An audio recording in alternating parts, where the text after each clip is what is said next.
kekuasaan negara. Kekuasaan negara adalah wewenang yang diberikan kepada penguasa atau pemerintah untuk mengatur dan menjaga wilayah kekuasaan dari penguasaan negara lain dalam penerapannya. Pertanyaannya adalah, apa saja sih macam-macam dari kekuasaan negara? Menurut John Locke, kekuasaan negara dapat dibagi menjadi 3 macam, yaitu 1. Kekuasaan legislatif, yaitu kekuasaan untuk membuat atau membentuk undang-undang.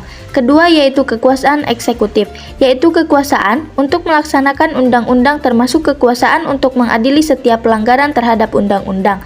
Ketiga yaitu kekuasaan federatif, yaitu kekuasaan untuk melaksanakan hubungan luar.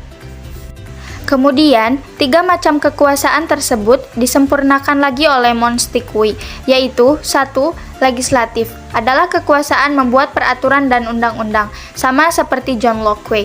Kedua yaitu kekuasaan eksekutif adalah kekuasaan melaksanakan atau menjalankan undang-undang. Nah, yang ketiga, kekuasaan yudikatif adalah kekuasaan yang mengawasi jalannya pelaksanaan peraturan perundang-undangan.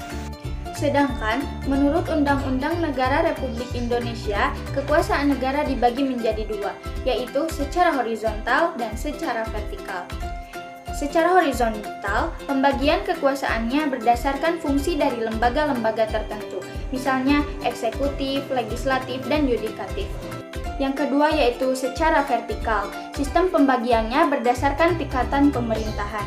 Berikut merupakan sistem pembagian kekuasaan negara secara horizontal, yaitu secara konstitusi, eksekutif, legislatif, yudikatif, eksaminatif, dan moneter.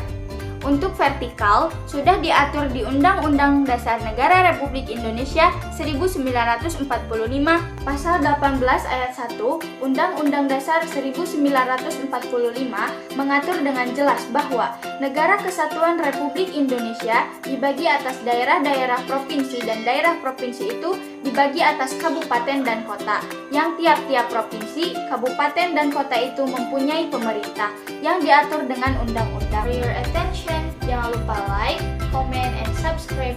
Bye!